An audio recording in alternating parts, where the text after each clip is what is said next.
امام حسن اور حسین بیمار ہو گئے تو حضرت فاطمہ نے منت مانگی، یا اللہ میرے بچوں کو شفا دے، میں 3 روزے رکھوں گی۔ اللہ تبارک و تعالیٰ نے بچوں کو شفا عطا فرما دی۔ اور میں سمجھتا ہوں یہ کربلا کی ٹریننگ تھی۔ روزے رکھے بچوں نے۔ کس نے روزے رکھے؟ بچوں نے۔ کس نے؟ 7-8 سال کی عمریں بچوں کی۔ حضرت علی فرماتے ہیں جب میں نے دیکھا نا میرے بچے بھی روزے سے ہیں تو میں کہیں سے تھوڑے سے جون لایا۔ یہ شہزادے ہیں کائنات کے سب سے بڑے۔ فرماتے ہیں میں نے بی بی پاک کو دیے تو سیدہ پاک نے جون پیسے روٹیاں پکائیں، اور جب عین افطاری کے وقت کھانا سامنے آیا تو دروازے پہ بھکاری آیا۔ عین بڑا بے نیاز ہے اللہ، عجیب رنگ ہے مالک کا۔ عین افطاری کا وقت جب آدمی کہتا ہے کہ فٹافٹ ہو جائے، بھکاری دروازے پہ آیا اور اس نے صدا دی، او میرے رسول کے گھر والوں، کئی دنوں سے روٹی نہیں کھائی۔ حضرت علی نے، حضرت فاطمہ نے بچوں کی طرف دیکھا تو امام حسین چھوٹے تھے سب سے، انہوں نے سب سے پہلے برتن اٹھائے کھانے والے، اور کہنے لگے اماں میں نہ دیکھے آؤں۔ حضرت فاطمہ رشک کرنے لگیں، مصطفیٰ کے نواسے باہر گئے، اپنے حصے کا کھانا وَيُؤْثِرُونَ عَلَىٰ أَنفُسِهِمْ وَلَوْ كَانَ بِهِمْ خَصَاصَةٌ۔ اللہ فرماتے ہیں انہیں بڑی اشد ضرورت بھی ہو پھر بھی وہ دوسروں پہ اثار کر دیتے ہیں۔ وہ کھانا باہر امام حسین دے آئے، پانی سے روزہ کھولا، کھجورے کھائی، لیٹ گئے، سویرے کھجورے کھائی، روزہ رکھ لیا۔ شام ہوئی تو حضرت علی فرماتے ہیں میں پھر اگلے دن کے روزے کے لیے جون لایا، فاطمہ نے پیچھے روٹیاں پکائیں۔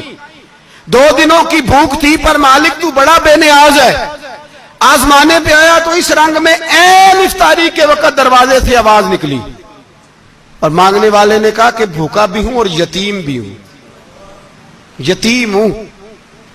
حضرت فاطمہ کہنے لگی بیٹا دیر نہ کرنا، یتیم کا پیٹ بھرنے میں دیر نہیں ہونی چاہیے۔ کھانا باہر چلا گیا، پانی سے روزہ، کھجورے، شہزادے ہیں شہزادے، یہ 2 جہاں کے شاہ ہیں، پاس کچھ رکھتے نہیں، 2 جہاں کی نعمتیں ہیں ان کے خالی ہاتھ میں۔ کھجور پانی سے افطاری بھی، سحری بھی، سویرے پھر اٹھے، روزہ رکھا، تیسرا دن ہے، تیسرا۔ ذرا دل پہ ہاتھ رکھنا، بچہ ایک رات بھوکا ہو تو اماں سوتی نہیں، اور میں کہا کرتا ہوں اماں فالج والی ہو نا، فالج والی ماں، فالج زدہ، تو آدھی رات کو اس کا بیٹا جوان کہے تھوڑی بھوک لگی ہوئی تھی تو اماں کو رینگنا بھی پڑے تو وہ رینگ کے بھی جاتی ہے، روٹی پکاتی ہے، کہتے ہیں میرا لال بھوکا نہ سو جائے۔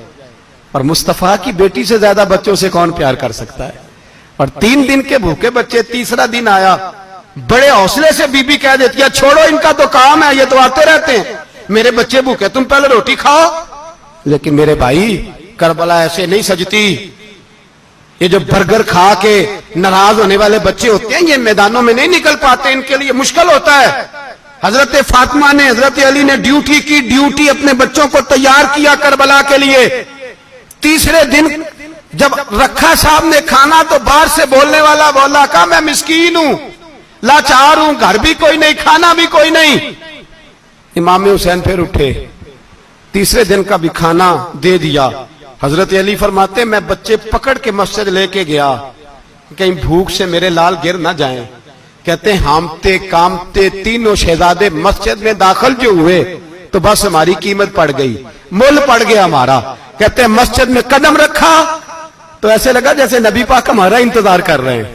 فرماتے ہیں تیسرے دن کی مغرب پڑھنے گئے تو حضور نے تینوں باپ بیٹوں کو چہرے دیکھے، فرمایا علی یہ جبریل کھڑے ہیں اور فرما رہے ہیں تیرے 3 دن کا عمل خدا کو بھی بڑا پسند آیا ہے، محمد مصطفیٰ کو بھی بڑا پسند آیا ہے۔